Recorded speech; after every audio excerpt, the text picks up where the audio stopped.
El viento aullaba con una furia primitiva, sacudiendo los barracones como si fueran de juguete. Fuera, la penumbra del amanecer estaba cargada de lluvia horizontal y el rugido lejano del mar. En la sala de briefing de la base, la tensión era palpable, un manto pesado que envolvía a cada uno de los presentes. Los rostros, iluminados por la luz fría de las pantallas tácticas, estaban serios, marcados por la fatiga y la preocupación. El huracán Matilde no había seguido ningún pronóstico convencional. Había girado bruscamente hacia la costa, transformando una alerta rutinaria en una pesadilla logística y humanitaria. Carreteras cortadas, puentes comprometidos, pueblos aislados. Y en medio del caos, una llamada desesperada. Un grupo de trabajadores de mantenimiento había quedado atrapado en una subestación de comunicaciones a medio inundar, en una zona de topografía traicionera, accesible solo por aire. Un rescate en esas condiciones era, en el mejor de los casos, una locura. En el peor, una misión suicida. Todos los ojos estaban puestos en el mapa digital, en ese punto maldito que parpadeaba en rojo. El comandante de la unidad, un hombre curtido con el rostro surcado de arrugas profundas, soltó un suspiro cargado de resignación. Necesitaba un piloto para el A-64 Apache, la bestia de 2 hélices y cañón giratorio. Necesitaba a alguien con los nervios de acero, una precisión quirúrgica y la frialdad de un cardo. Sus ojos, grises y analíticos, recorrieron la sala. Pasaron por algunos de sus mejores pilotos, hombres con años de experiencia en combate real. Sus miradas se encontraban, firmes pero con una chispa de duda apenas perceptible. Las condiciones eran de visibilidad casi nula. Vientos que superaban los 130 kilómetros por hora, ráfagas impredecibles que podían hacer trizas a un helicóptero como si fuera papel. Entonces, una voz tranquila, más baja que el rugido de la tormenta pero perfectamente audible, se elevó desde el fondo de la sala. «Yo puedo llevarlo, señor». El silencio que siguió fue más estruendoso que cualquier trueno. Cabeza tras cabeza giraron. Allí, de pie junto a la puerta, con su traje de vuelo perfectamente ajustado, estaba la capitana Ana Rivera. Delgada, de estatura media, con una melena oscura recogida en un moño severo. Sus ojos, de un castaño intenso, no se apartaron del comandante. En la sala, la incredulidad fue tangible. Un par de pilotos intercambiaron mirada cargada de escepticismo. No era secreto. Ana había sido, desde su llegado a la unidad, un punto de interrogación. La primera mujer piloto de Apache en aquella base, en una especialidad dominada durante décadas por hombres. Su camino había estado pavimentado con miradas laterales, con comentarios susurrados en los pasillos, con la presión constante de tener que demostrar el doble para ser considerada la mitad de buena. La llamaban la teórica por su meticulosidad, la princesa por su resistencia a integrarse en la ruda camaradería del comedor. Dudaban de su temple, de su fuerza física para manejar la bestia de metal en situaciones límite, de su instinto bajo presión. Ahora, se ofrecía voluntaria para lo que parecía una misión condenada. El comandante la observó fijamente. «Rivera, las condiciones están fuera de parámetros». «Muy fuera». «Lo sé, señor», respondió ella, sin pestañear. «Pero he estudiado los patrones de ráfagas de Matilde durante las últimas 6 horas. Tiene un ciclo de calma relativa cada 45 minutos. Si despegamos en el próximo intervalo, y uso el cañón de desfiladero como pantalla contra el viento del este, puedo acercarme lo suficiente. No será un paseo, pero es factible». Sus palabras no eran un alarde. Eran frías, técnicas, calculadas. Revelaban una mente que no se había limitado a esperar órdenes, sino que había analizado al enemigo, en este caso, la tormenta. El comandante titubeó. La confianza de Ana chocaba frontalmente con el murmullo de duda que llenaba la sala. Pero el reloj corría, y las vidas de aquellos hombres también. Asintió, con un gesto brusco. «Preparís. Despegue en 15. Llévese a Martínez como copiloto artillero». La elección del copiloto no fue casual. El teniente Martínez era uno de los veteranos, uno de aquellos que más había cuestionado, con sarcasmo velado, las capacidades de Ana. Su expresión, al ser nombrado, fue una máscara de profesionalismo forzado sobre una evidente incomodidad. Ana simplemente asintió, giró sobre sus talones y salió de la sala, dejando atrás un remolino de murmullos y la pesada sensación de que, tal vez, estaba enviando a 2 personas a una tumba metálica. Documento 2. El hangar era una catedral de ruido y actividad frenética. El Apache, designado como Ángel 1A2, parecía un insecto gigantesco y letal agazapado en la penumbra. Los técnicos se movían a su alrededor realizando las últimas comprobaciones, sus gritos ahogados por el estruendo del viento que golpeaba las puertas metálicas. Ana, ya con el casco integrado en la mano, realizó la inspección prevuelo con una meticulosidad que rayaba en lo obsesivo.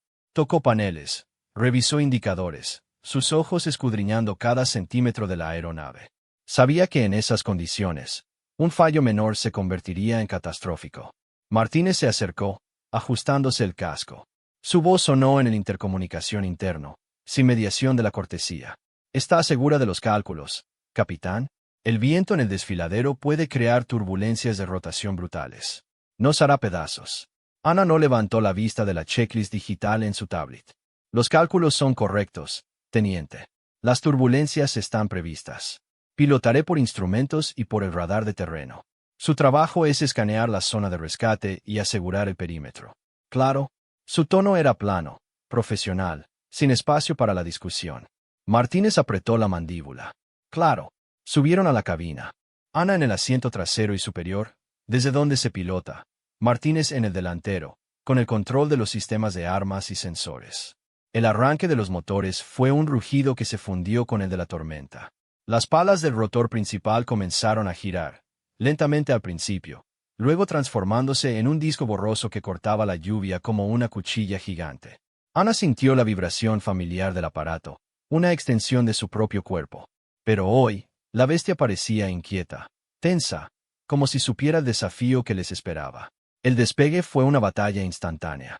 En cuanto el Apache se elevó unos metros, una ráfaga monstruosa lo empujó lateralmente como a una hoja. Ana, con movimientos precisos y suaves pero firmes, contrarrestó la presión. Sus manos en los controles cíclico y colectivo no temblaban. Sus ojos saltaban entre los indicadores de panel, la pantalla de radar meteorológico y la ventana, donde solo se veía un manto gris de agua y espuma. El helicóptero se balanceaba violentamente, pero mantenía la ruta. «Dios mío», murmuró Martínez por el intercom, incapaz de contenerlo, mientras veía en su pantalla cómo la velocidad del viento superaba todos los límites operativos seguros. «Enfoque, teniente», fue la única respuesta de Ana. Su voz era un canal de calma en medio del caos de estática y alertas sonoras. «Activando FLIR. Busque las firmas de calor». Atravesaron la cortina de lluvia. El mundo exterior era un paisaje apocalíptico. Árboles arrancados de cuajo, techos volando como plumas, calles convertidas en ríos embravecidos. El Apache, un débil zumbido en medio del concierto de la destrucción, se abrió paso. Ana siguió su ruta mental, desviándose hacia el cañón rocoso que se abría como una cicatriz en la tierra. Allí, como había predicho, el viento era ligeramente menor, pero las corrientes descendentes y los remolinos eran traicioneros. La aeronave se sacudía y se tambaleaba. En un momento dado, una turbulencia de aire descendente los hizo caer en picado varios metros. Las alarmas de proximidad al suelo sonaron estridentemente. Martínez contuvo un grito. Ana, con los dientes apretados, tiró del colectivo con una fuerza serena, enderezando el aparato centímetros antes de que el radar de altura sonara de forma irremediable. «Capitán», gritó Martínez. «Bajo control», respondió ella, aunque una fina capa de sudor frío recorrió su espalda. No podía permitirse el error. No ahora. No con todas aquellas dudas cargando en sus hombros, más pesadas que el propio huracán. Cada ajuste en los controles era una respuesta a un insulto de la naturaleza. Cada decisión un pulso contra el destino que todos esperaban para ella. El fracaso. Documento 3. Después de una eternidad de lucha contra los elementos, el desfiladero se abrió. En una meseta parcialmente inundada, la subestación de comunicaciones apareció en las pantallas de infrarrojos. El edificio bajo, de concreto, parecía una isla a punto de ser engullida por las aguas marrones y furiosas que lo rodeaban. En la azotea, diminutas figuras humanas agitaban desesperadamente linternas. Eran 5. La escena era desoladora. El espacio para maniobrar era mínimo, y el viento, aunque amortiguado por la estructura, seguía siendo un látigo impredecible. «Los tengo visual», anunció Martínez, su voz ahora más concentrada, el profesionalismo superando momentáneamente el escepticismo. «No hay zona plana para aterrizar. Tendremos que hacer un rescate por cuerda». «Afirmativo», confirmó Ana. Su mente trabajaba a toda velocidad. Posicionar al Apache en un estacionario estable en esas condiciones era como intentar equilibrar una bola de boliche sobre una pelota de tenis en medio de un terremoto. El rotor de cola, vulnerable, no podía exponerse a ráfagas laterales fuertes. Voy a colocar el morro contra el viento, a unos 10 metros del borde noroeste de la azotea. Prepara el cabrestante. Una persona por vez. Rápido y limpio. Colocó el helicóptero en la posición. La aeronave se debatía. Cada ráfaga la sacudía. Ana mantenía los controles con una sensibilidad extrema, haciendo docenas de microcorrecciones por segundo. Sus brazos comenzaban a arder por el esfuerzo, pero su concentración era un láser. En la cabina delantera, Martínez operaba el cabrestante motorizado, bajando al rescatista con el arnés. La operación era lenta, agónica. El viento hacía girar y golpear al especialista contra la pared lateral del edificio. Primer trabajador subido. Segundo. El proceso era una tortura. El combustible bajaba, y el margen para el viaje de regreso se estrechaba. En la tercera extracción, una ráfaga particularmente violenta golpeó el Apache de lado. La aeronave se ladeó peligrosamente. El rescatista y el trabajador, colgando de la cuerda, se balancearon como un péndulo descontrolado, a punto de estrellarse contra la azotea. Un grito de terror cruzó el intercom. Ana no gritó. Respiró hondo. En una decisión contraintuitiva y que hizo que Martínez contuviera la respiración, aplicó potencia. Por un instante, dejó que el viento moviera la cola del aparato, realizando un giro ligero que reposicionó la carga directamente sobre el techo. Fue un movimiento de una intuición sobrenatural, de alguien que había logrado fundirse con la máquina y sentir el viento como una extensión de sí misma. Redoble la cuerda, ahora, ordenó, su voz por primera vez tensa, pero no por miedo, sino por la urgencia de la acción. Martínez, impresionado a pesar de sí mismo, obedeció. Los últimos 2 rescates fueron más rápidos. Cuando el último trabajador, pálido y tembloroso, fue izado a la cabina y la puerta se cerró, Ana no esperó a las felicitaciones. Todos a bordo. Cerrando cabrestante. Preparando para regresar, anunció. El Apache, ahora más pesado, respondía con más lentitud. El viaje de vuelta sería aún más peligroso. Pero algo había cambiado en la cabina. El silencio incómodo entre Ana y Martínez se había transformado. Ahora había una especie de respeto mudo, tallado a fuerza de habilidad bruta y sangre fría. Ana puso rumbo a la base, su mente ya calculando el nuevo punto débil de la tormenta para el regreso. No había lugar para el alivio todavía. Solo para la tarea. Documento 4. El regreso fue una odisea de violencia redoblada. Matilde parecía enfurecerse por haberle arrebatado sus presas. El Apache era zarandeado con una saña renovada. La lluvia golpeaba el fuselaje con la fuerza de perdigones, y los truenos retumbaban tan cerca que la estática llenaba los auriculares. Ana, sin embargo, pilotaba con una serenidad que ya no era solo profesionalismo, sino algo más profundo. Había cruzado un umbral. Había mirado al abismo de la duda, tanto la ajena como la propia, y lo había desafiado con la precisión de su mente y la firmeza de sus manos.